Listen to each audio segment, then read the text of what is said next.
Hello everyone, मैं अंशुल गुप्ता आप सभी का स्वागत करता हूं बच्चों क्रिस क्रॉस क्लासेस में। और आई होप कि आवाज वगैरह सब क्लियर आ रही होगी एकदम। फटाफट से बताओ चैट सेशन में कि सब कुछ क्लियर है। अरसला कुरैशी ने ज्वाइन कर लिया है। बाकी के बच्चे भी बताओ। सभी को रियली वेरी गुड इवनिंग। 8 बज चुके हैं और क्लास हो चुकी है स्टार्ट।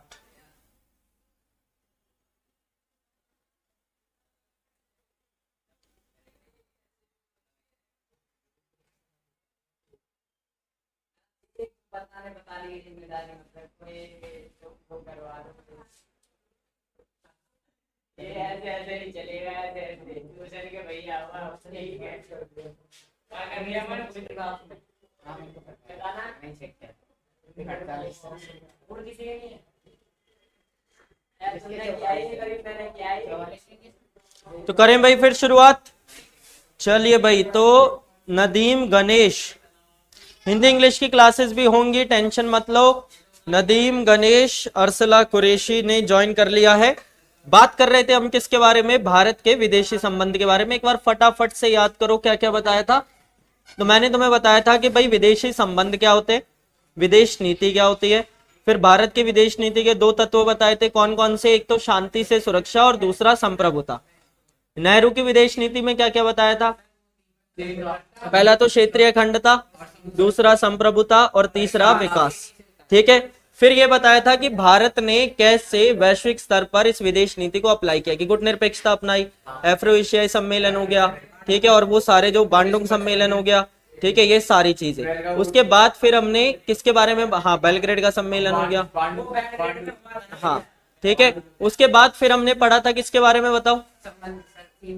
पहले चीन से संबंध, जो 1962 का युद्ध हुआ। 2 समस्याएं, तिब्बत की समस्या और दूसरी कौन सी? सीमा विवाद।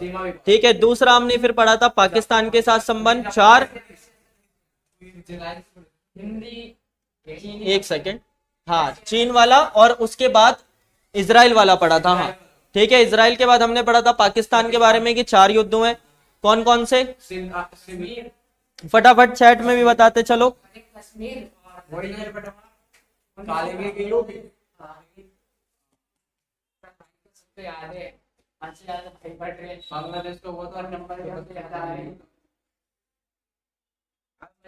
नहीं, YouTube पर क्लास लेना जरूरी नहीं है, क्योंकि सारा सिलेबस हम यहाँ कराएंगे, तो कोई समस्या नहीं है। अगर आप नहीं भी लोगे, आप सिर्फ कोर्स को फॉलो करो, यहाँ पे सब कुछ हो जाएगा। ठीक है। बाकी क्विज वगैरह के लिए, प्रैक्टिस के लिए आप वहां पर जा सकते हो। ठीक है।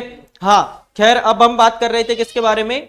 पाकिस्तान। हाँ, पाकिस्तान के बारे में। तो देखो कौन कौन से युद्ध हुए बताओ जरा फटाफट। चलो, 1947 का हो गया कश्मीर। उसके बाद 1965 का जल बंटवारा।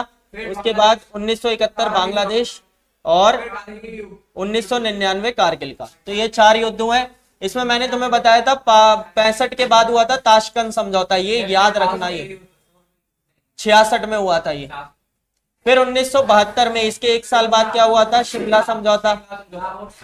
और 99 में हुआ था लाहौर समझौता। ऐसे ही रट्टा लगा लो, बिल्कुल जबरदस्त वाला, कि कोई भी अगर कहीं से भी पूछे तो तुम फड़फड़ फड़फड़ फड़फड़ बता दो कि भाई ये हुआ था, बस। ठीक है। अब हमें बात करनी है नेपाल के साथ, कि भाई नेपाल की क्या कहानी है। तो देखो, नेपाल के साथ भारत के संबंध शुरू से ही क्या रहे हैं? अच्छे रहे हैं। ठीक है। कुछ बीच में समस्याएं आती रही हैं, पर कह सकते हो कि मोर और लेस क्या रहा है, चीजें सही रही है। ये जो आपको क्षेत्र दिख रहा है, ये नेपाल का है। ठीक है। इतिहास में व्यापार को लेकर कुछ मतभेद था। भारत की जो चिंता है वो चीन और नेपाल की दोस्ती को लेकर भी है, कि किस तरीके से चीन और नेपाल आपस में दोस्त बनते जा रहे हैं।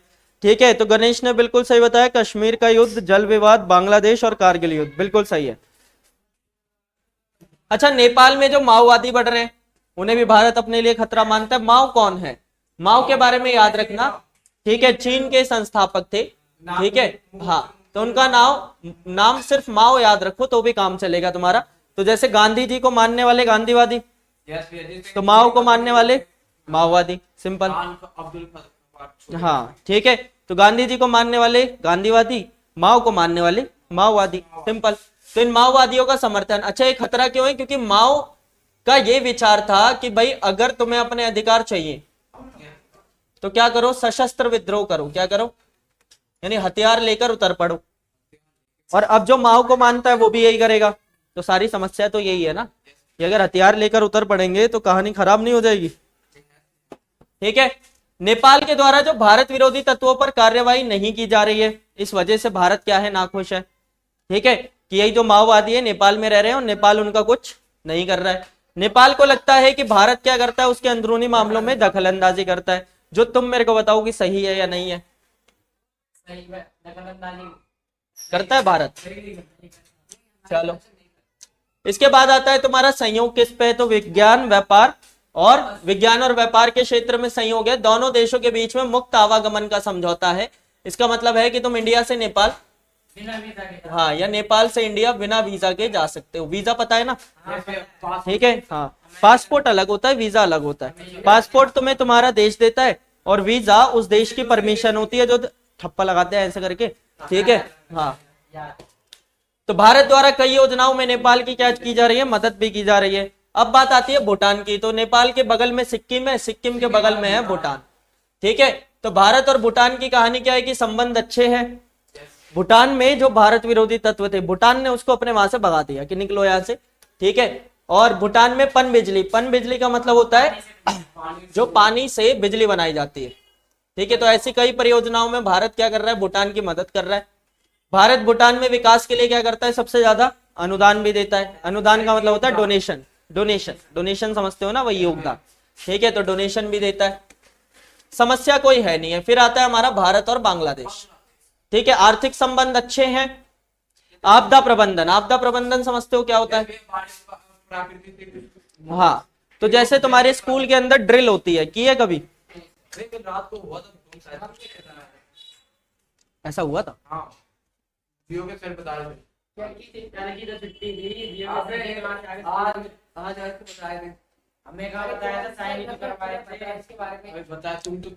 अच्छा, किसी बच्चे ने ये पूछा है कि दलाई लामा ने भारत से ही शरण क्यों मांगी। क्योंकि देखो वो तिब्बत में थे, तिब्बत से निकलकर नीचे की तरफ आए, तो नीचे क्या पड़ेगा, भारत पड़ेगा। समुद्र कैसे पड़ेगा, भारत पड़ेगा। तो भारत पड़ा तो भारत से मदद मांगी, ऑब्वियस सी बात है, ठीक है। ऊपर चीन है, तिब्बत से निकल कर आए, ऊपर की तरफ तो भागे नहीं थे, नीचे की तरफ हिमालय की पहाड़ियों से होते हुए आए, तो क्या पड़ेगा, भारत। तो भारत से मदद मांगी, कोई और देश होता उससे मदद मांग लेते, ठीक है। इसके बाद आपदा प्रबंधन का मतलब होता है कि भाई अगर कोई आपदा आ जाए, हाँ, जैसे कि भूकंप आ जाए, ठीक है, कोई ऐसी समस्या आ जाए, तो तुम कैसे जल्दी से जल्दी स्कूल को खाली करोगे। ऐसा स्कूल में कराते हैं ना, हाँ, ठीक है। हाँ, तो स्कूल को कैसे खाली करोगे, तो ये आपदा प्रबंधन है कि अगर कोई आपदा आ जाए तो देश उसके लिए कैसे तैयारी करेगा। तो ऐसे मुद्दों पर, पर्यावरण के मुद्दों पर दोनों देशों के बीच में सहयोग है। बांग्लादेश जो है वो भारत की पूर्व चलो नीति का हिस्सा है। पूर्व चलो नीति क्या है, हाँ, प्रिया शर्मा, गुड इवनिंग। क्या, हाँ, तो 1991 में हमने क्या बनाई थी, पूर्व चलो की नीति बनाई थी। किसके लिए बनाई थी, आसियान के लिए। अगर तुम गौर से देखो, भारत से पूर्व की ओर जाओ तो तुम्हें आसियान मिलेगा, ठीक है। तो हमने कहा कि तुम अमेरिका के पीछे भाग रहे हो, ठीक है, तुम बाकी देशों के पीछे भाग रहे हो, बगल में आसियान है, उसी से अच्छे संबंध कर लो, व्यापार कर लो, ठीक है। मतलब तुम्हारे बगल में पड़ोसी है, वो तुम्हारा अच्छा कस्टमर बन सकता है, तो तुम दो गली बात किसी को क्यों ढूंढ रहे हो।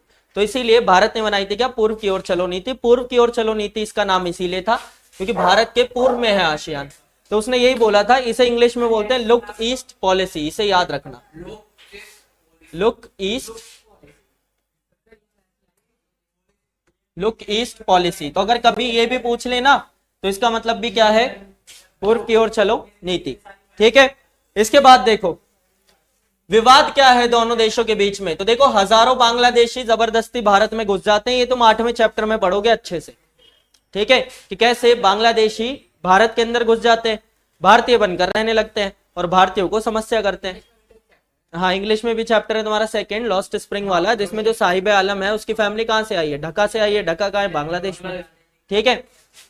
गंगा और ब्रह्मपुत्र नदी का जल बंटवारा, गंगा और ब्रह्मपुत्र नदी भारत से होती हुई बांग्लादेश में जाती है, तो भाई जल बंटवारे को लेकर समस्या है। हाँ, तो वहां से होती हुई नीचे जाती है ना, बंगाल की खाड़ी तक। हाँ, अब देखो होता क्या है, उधर सिंधु नदी भारत से बहती हुई पाकिस्तान में जाती है, तो उसको लेकर समस्या है। इधर गंगा ब्रह्मपुत्र बहती हुई कहाँ जाती है, बांग्लादेश में, तो बांग्लादेश को लेकर समस्या है, ठीक है। इसके बाद बांग्लादेश द्वारा भारत को प्राकृतिक गैस का निर्यात नहीं किया जाता, प्राकृतिक गैस समझते हो, नेचुरल गैस, जिसे तुम सीएनजी बोलते हो। सीएनजी होती है कंप्रेस्ड नेचुरल गैस, ठीक है।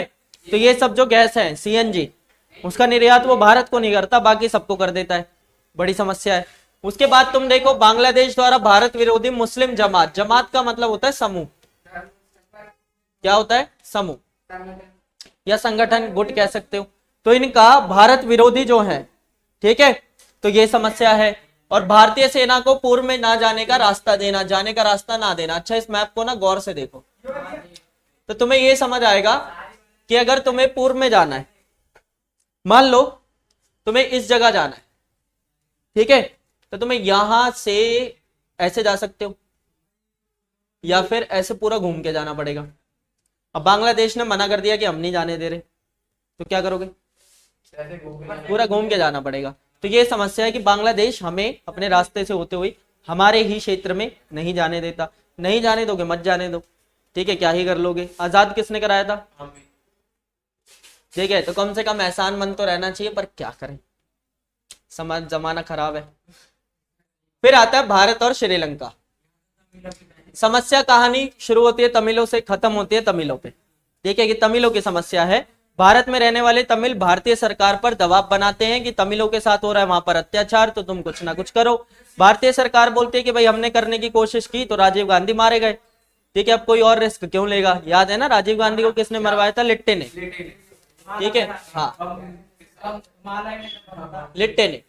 तो श्रीलंका में जो तमिलों पर अत्याचार हो रहे हैं, उनके अधिकार नहीं मिल रहे उन्हें, इस वजह से तमिल क्या करते हैं, दबाव बनाते हैं, ठीक है। भारतीय सरकार इस बारे में श्रीलंकाई सरकार से बात करे। 1987 में भारत ने क्या की, शांति सेना भेज दी। शांति सेना का कोई फायदा हुआ नहीं। श्रीलंका ने कहा कि तुम बेकार में हमारे अंदरूनी मामलों में दखल अंदाजी कर रहे हो। संयोग कहां पर है, तो दोनों देशों के बीच में व्यापार का समझौता है। और श्रीलंका में जब सुनामी आई थी तो भारत ने उसकी क्या की, मदद की थी। अभी भी अगर श्रीलंका के अंदर क्या आया है, आर्थिक संकट आया है, तो कौन खड़ा हुआ है, भारत खड़ा हुआ है। फिर आता है तुम्हारा भारत और मालदीव।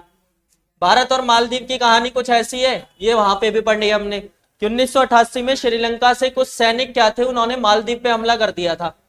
तो मालदीव ने भारत से मदद मांगी, और ऐसा हो सकता है कि कोई भारत से मदद मांगे और भारत ना करे।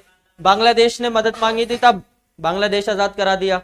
मालदीव ने मदद मांगी, इनकी भी मदद कर दी, ठीक है। मालदीव के आर्थिक विकास में हमने मदद की।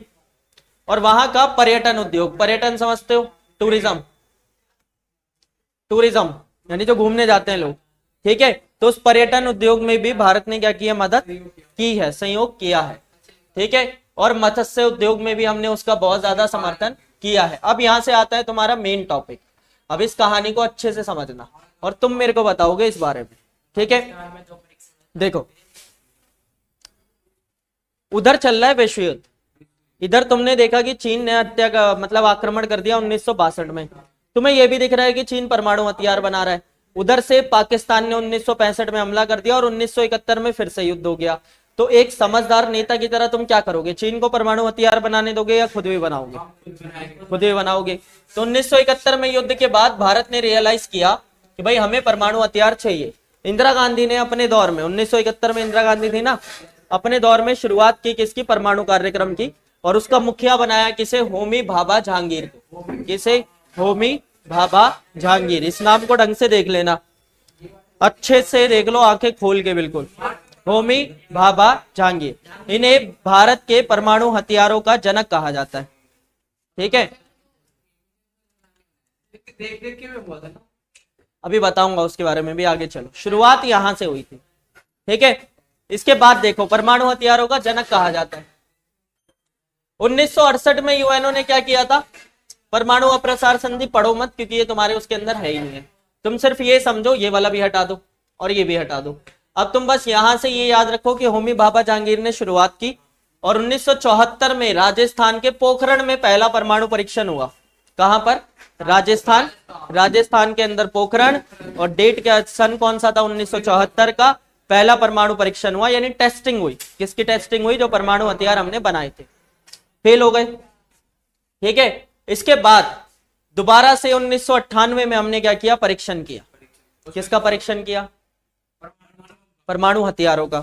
और यहां पर हम क्या हो गए, सफल हो गए। और जो अभी तुमने एपीजे अब्दुल कलाम बताया वो इस दौर की बात है, ठीक है। तो इस तरीके से सफल परीक्षण उन्होंने किया था, ये कह सकते हो, पर शुरुआत इन्होंने की, ठीक है, होमी भाभा जहांगीर ने। क्या, कौन सी? तो भाई 1974 में हथियार बनाने की शुरुआत हुई। होमी भाभा जहांगीर को उसका चीफ अपॉइंट किया गया, उनके नेतृत्व में हुई। यानी पहली बार में हम हथियार नहीं बना सके, पोखरण में हमने टेस्ट किया और हम फेल हो गए, ठीक है। कहानी कुछ इस तरीके से कि 1998 का दौर ऐसा था कि अमेरिकन सैटेलाइट्स ऊपर घूमते रहते थे, और तुम्हें यह अंदाजा लगाना था कि एक सैटेलाइट जब निकले और उसके बाद जब तक दूसरा ना आए, उसी के बीच में तुम्हें ये सारी चीजें करनी थी। क्योंकि अगर विश्व को पता चल जाता कि भारत परमाणु हथियार बना रहा है, तो क्या वो बनाने देते? बताओ, नहीं बनाने देते, ठीक है। तो इसी वजह से भारत ने उस दौर के अंदर ये कहा कि हम अपने रॉकेट का परीक्षण कर रहे हैं, ठीक है। और साइकिल पर सामान रख रख के ले गए थे, इमेजेस वगैरह देखी होगी तुमने, वरना दिखा दूंगा मैं, ठीक है। और उस दौर में चीजों को इकट्ठा करके चुपके से हमने क्या किया, परमाणु परीक्षण कर भी लिया, ठीक है। किसका?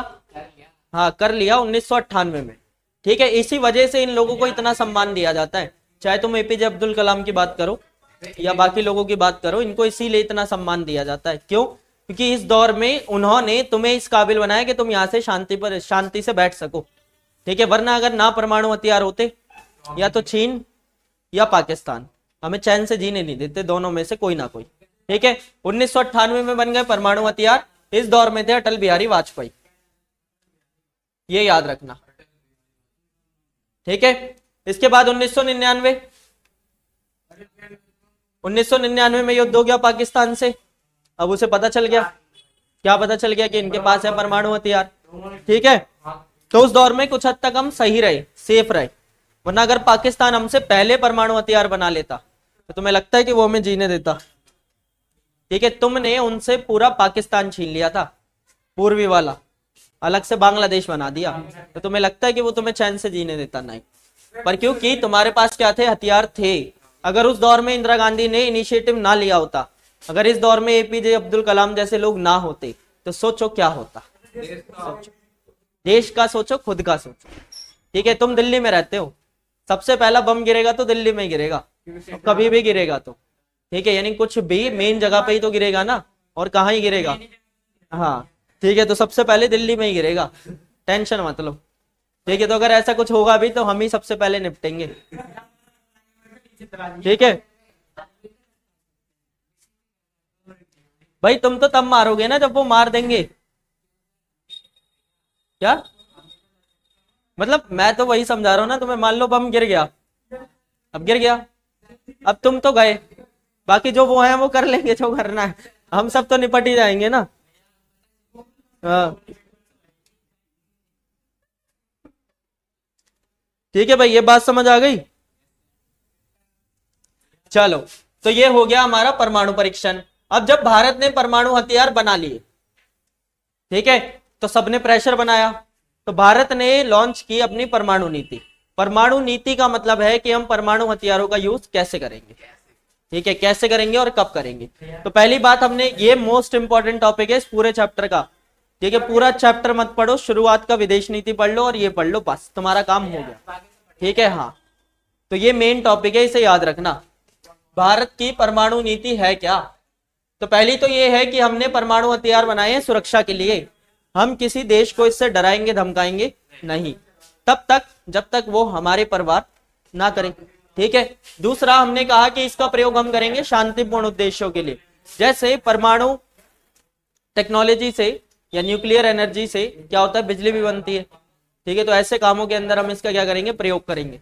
उसी के साथ साथ पहले परमाणु हथियारों का प्रयोग हम नहीं करेंगे, ये भारत की परमाणु नीति में लिखा हुआ है कि अगर कोई हमें उंगली करेगा हम उसको छोड़ेंगे, कोई नहीं, गोली मार देंगे,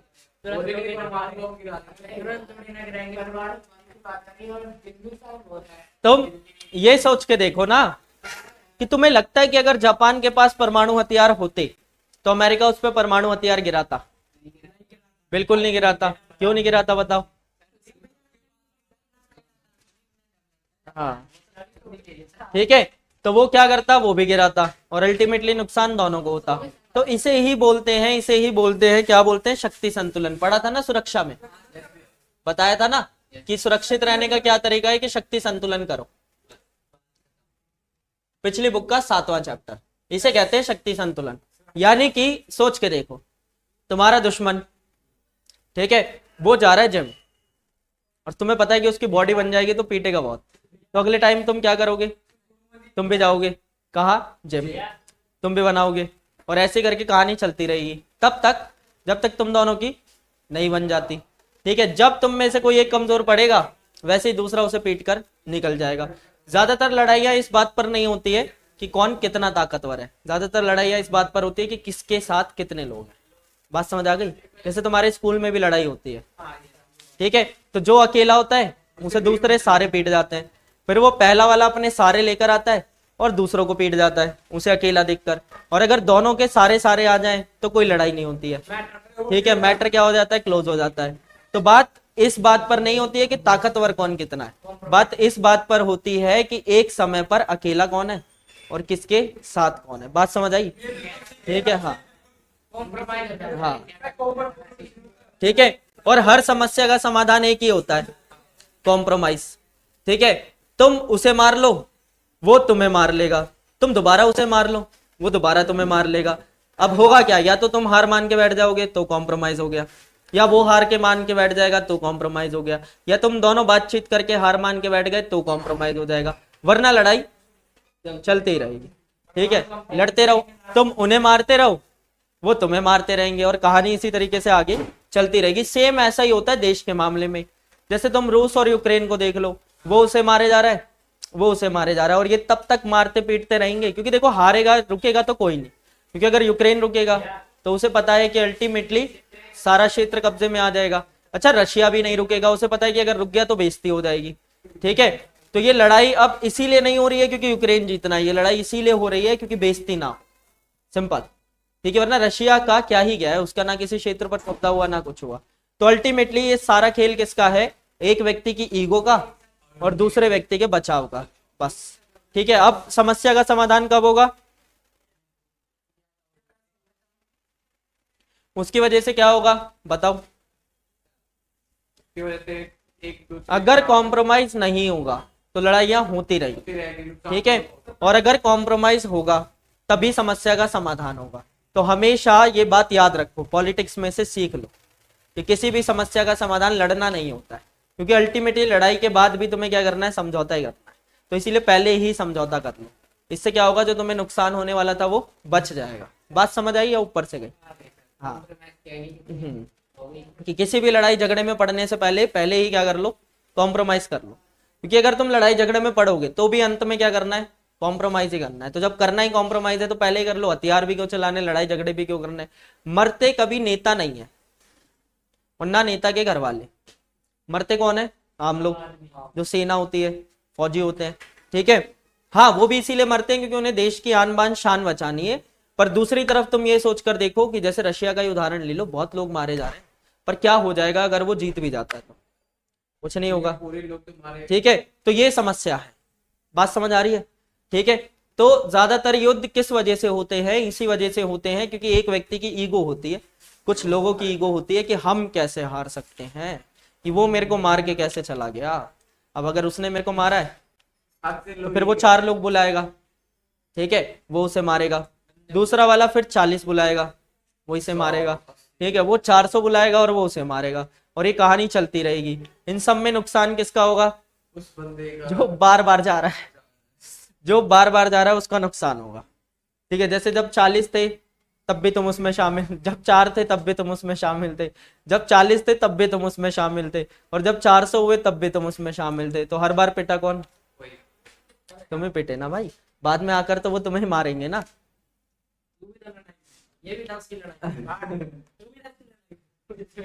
ठीक है, ऐसा ही होता है या नहीं होता, तुम बताओ, ठीक है। देखो, सारी की सारी बेवकूफियां धरी की धरी रह जाती हैं। तुम ये सोचो कि एक सामान्य सा व्यक्ति एक दूसरे से सामान्य से व्यक्ति से लड़ रहा है और अल्टीमेटली जीत कोई नहीं रहा है, ठीक है। तो ये सोच के देखो कि एक देश दूसरे देश से लड़कर पूरी तरीके से कैसे बिना किसी नुकसान के जीत सकता है। ठीक है, तुम यहां पर खड़े होकर चिल्ला रहे हो कि मैं तेरे को मार दूंगा, तुम ये सोच के देखो कि रशिया यूक्रेन को नहीं मार पाया, यूक्रेन रशिया को नहीं मार पाया, उससे ज्यादा हथियार है क्या तुम्हारे पास? ऐसा क्या ही कर दोगे? ठीक है, अल्टीमेटली क्या ही कर दोगे। और अगर कुछ ऐसा कर भी दोगे तो नुकसान किसको होगा? तुम्हें ही तो होगा। मान लो तुमने उसे जान से भी मार दिया तो नुकसान किसे होगा? तुम्हें ही होगा।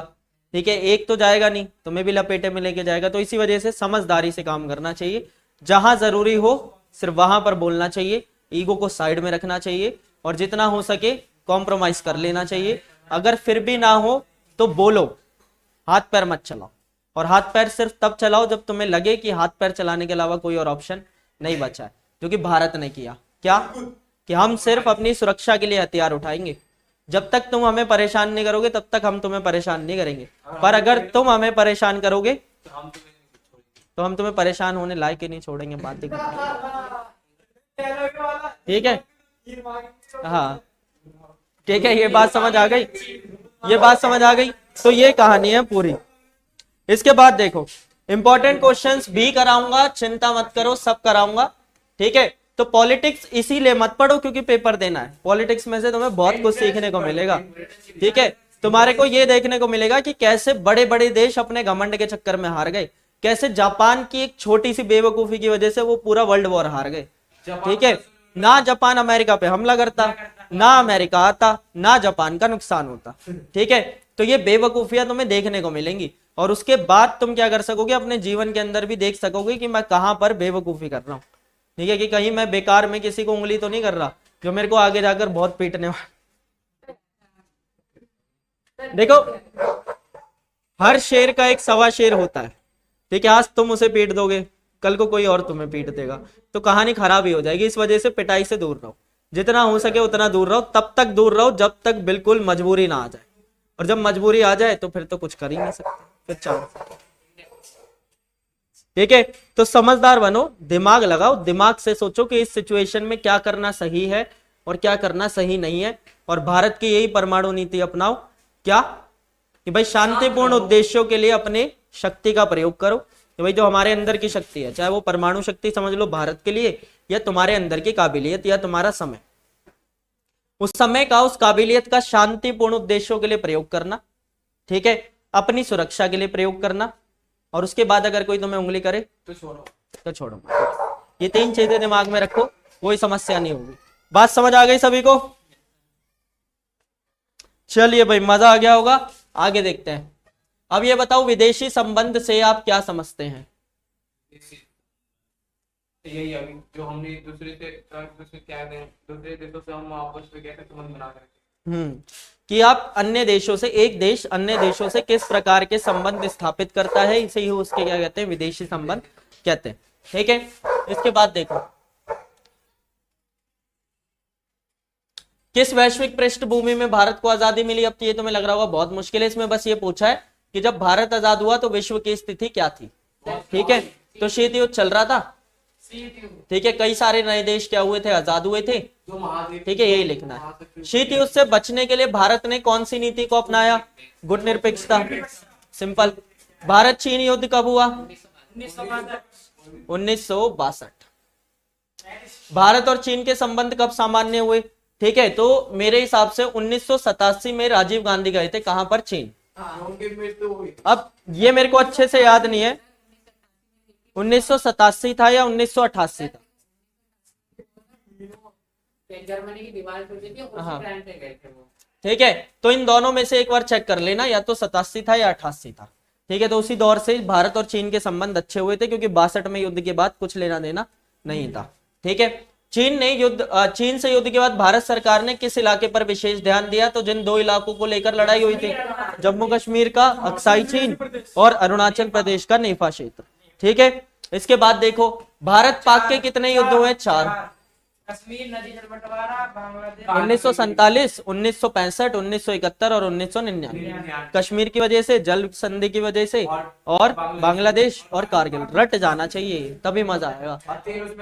ठीक है, भारत पाक युद्ध किसके हस्तक्षेप पर खत्म हुआ? यूएनओ। नेफा या उत्तर पूर्वी सीमांत किस राज्य को कहा जाता है? अरुणाचल प्रदेश। ठीक है।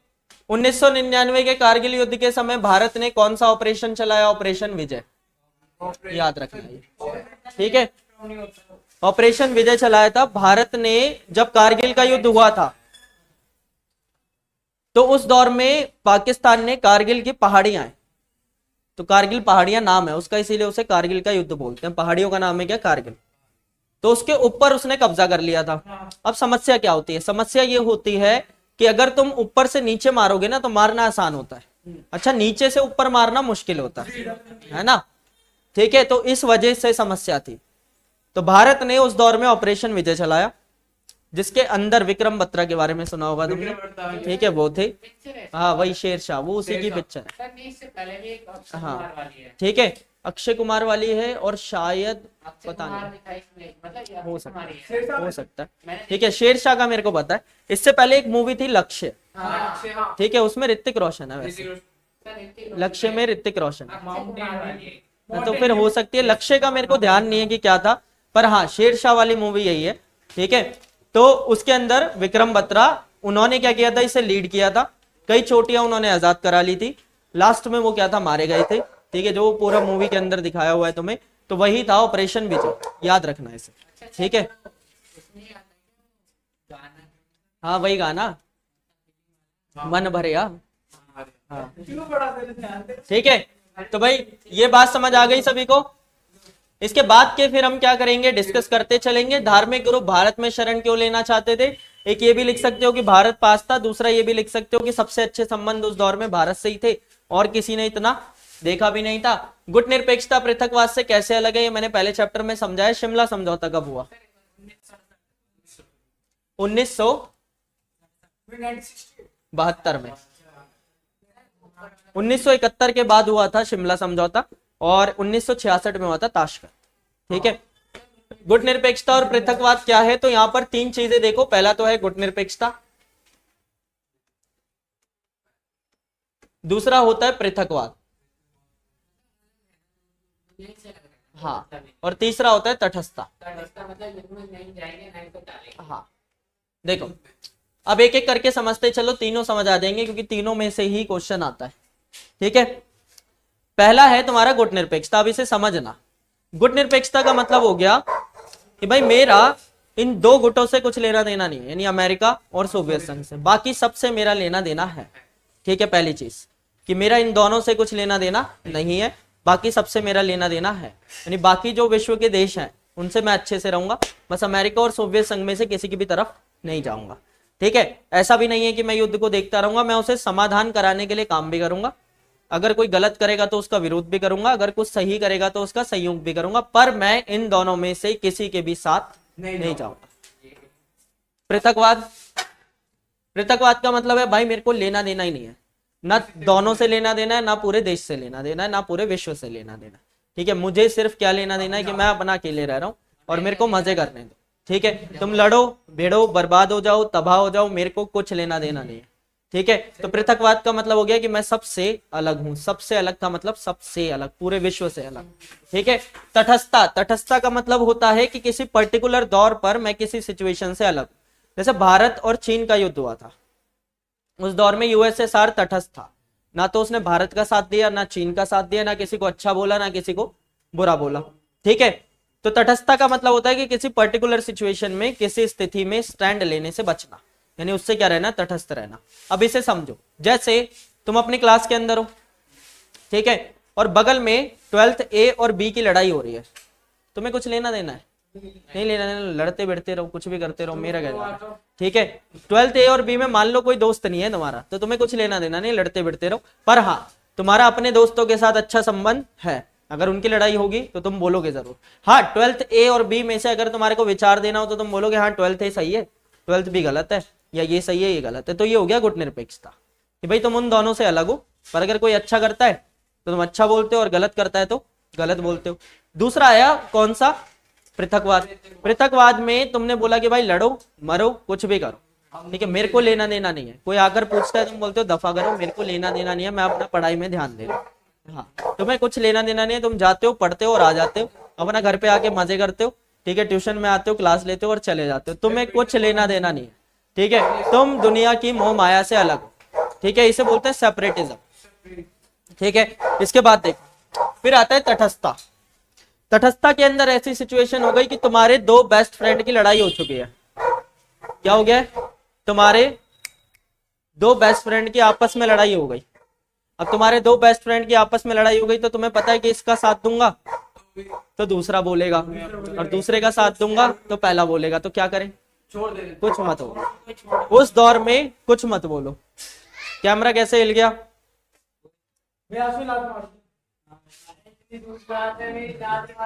ठीक है, तो कुछ मत बोलो, हमें कुछ लेना देना नहीं है तब तक के लिए जब तक तुम दोनों लड़ रहे हो। जब सब कुछ सही हो जाएगा, जब सब कुछ सही हो जाएगा तो मैं फिर से तुम्हारे साथ हूं। तो तटस्थता का मतलब होता है कि किसी पर्टिकुलर विषय में किसी से क्या कहना, दूर रहना, ठीक है। चलो भाई कैमरा अभी ठीक हो जाएगा, रुक जाओ 1 मिनट, यहाँ पे अपडेट होने में टाइम लगता है ना, ठीक है भाई। तो चलो मजा आ गया होगा सभी को, समझ आ गया सब कुछ। शिमला समझौता हुआ था 1972 में। इस दौर में कौन थी? इंदिरा गांधी थी, ठीक है। देखो मैं तुम्हें इसीलिए बोल रहा हूं कि याद कर लो कि अब मेरी बात सुनना गौर से। यहां से मैंने तुम्हें बोला कि 1962 में आए जवाहरलाल नेहरू। रुक जाओ, या ये भी छोड़ो ना, सिंपल सा कि मैं क्यों बोल रहा हूं कि ये सब याद कर लो, इससे तुम्हें फायदा क्या होगा। अगर मैं तुमसे कहूं कि 1967 में आई इंदिरा गांधी और 1977 तक रही, अब तुम थोड़ा सा दिमाग लगाना। अगर मैं तुमसे ये कहूं कि भाई जब कांग्रेस का विभाजन हुआ तो कौन था 1969 में, तो तुम कहोगे इंदिरा गांधी थी, ठीक है। अगर मैं कहूं कि 1971 में युद्ध हुआ तो कौन था, तुम कहोगे इंदिरा गांधी थी। अगर मैं तुमसे कहूं कि 1972 में शिमला समझौता हुआ तो कौन था, इंदिरा गांधी थी। अच्छा 1974 के अंदर पोखरण में परीक्षण हुआ, किसका? परमाणु परीक्षण, कौन था? इंदिरा गांधी थी। अच्छा उसके बाद 1975 में आपातकाल लगा, कौन था? इंदिरा गांधी थी। उसके बाद 1977 में चुनाव हुए, कौन था? इंदिरा गांधी थी। अब क्या होता, तुम्हें इन 6 चीजों के लिए अलग अलग याद करना पड़ता कि भाई इस दौर में ये था, इस दौर में ये था। अब तुमने बस याद कर लिया कि भाई 67 से लेकर 77 तक इंदिरा गांधी है। उस दौर में जो भी हुआ सीधा सीधा लिख देना है इंदिरा गांधी। तो अब तुम कोई भी डेट देखो, अगर मैं तुमसे ये कहूं कि भाई 1970 में कुछ हुआ था, तुम्हें लेना देना नहीं है क्या हुआ था, तुम सीधा बोलोगे इंदिरा गांधी थी, बात खत्म हो गई। इसीलिए मैं कह रहा हूं कि वो याद कर लो। याद करना क्या हो जाएगा, आसान हो जाएगा। हर चीज के लिए अलग अलग याद नहीं करना पड़ेगा, एक बार याद कर लोगे तो सब क्लियर हो जाएगा। आपातकाल अभी पढ़ेंगे हम, बहुत ज्यादा मजा आएगा तुम्हारे को, देखते चलो, तुम्हें पता चलेगा कि जो तुम आजादी से घूम रहे हो ना इधर उधर, अपने दोस्तों के साथ गुट बनाकर बातचीत करते रहते हो, कुछ नहीं कर पाते, तुम उठा कर ले जाते तुम्हारे को घर से, ठीक है, पुलिस वाले। अभी तुमने देखा था ना, खत्म, छोड़ो, ठीक है। अभी तुमने देखा था ना जब ये लगा था कोरोना के टाइम पर, खड़े होते थे 4 लोग तो क्या होता था, ठीक है, या तो भाग जाते थे या पुलिस उनके पीछे भागती थी, ठीक है, सिंपल। तो ऐसा ही दौर था, आपातकाल की सिचुएशन लगभग उतनी स्ट्रिक्ट नहीं थी पर कुछ कुछ वैसी थी, ठीक है। तो ये तुम्हें याद रखना है। अभी पढ़ेंगे हम आपातकाल के बारे में इसके अगले चैप्टर में, ठीक है। ऑपरेशन ब्लू स्टार के बारे में पढ़ेंगे हम। ऑपरेशन ब्लू स्टार है 8वें चैप्टर में, इसी का 8वां चैप्टर क्षेत्रीय आकांक्षा है, उसके अंदर हम डिस्कस करेंगे ऑपरेशन ब्लू स्टार क्या था। तो आई होप कि मजा आया होगा सभी को सेशन में। मिलेंगे अब आपसे नेक्स्ट सेशन में कल, ठीक है, कल वीरवार है, हाँ तो कल मिलेंगे, ठीक है। और अभी 9 बजे चलेगी सीयूईटी वाले चैनल पर क्लास। तो देखो भले ही आप सीयूईटी की तैयारी कर रहे हो या नहीं कर रहे, पर वो क्लास ज्वाइन करना कंपलसरी है क्योंकि उसमें क्वेश्चन कौन से 12th के ही है, ठीक है। तो 9 बजे सीयूईटी के चैनल पर जितने भी बच्चे हैं सारे प्रेजेंट होने चाहिए। अभी काफी सारे बच्चे हैं तो सभी को क्या करना है, प्रेजेंट रहना है। आई होप कि मजा आया होगा सेशन में, बताकर जरूर जाना कैसा लगा। मिलेंगे आपसे नेक्स्ट सेशन में, तब तक के लिए tata bye bye, thank you very much.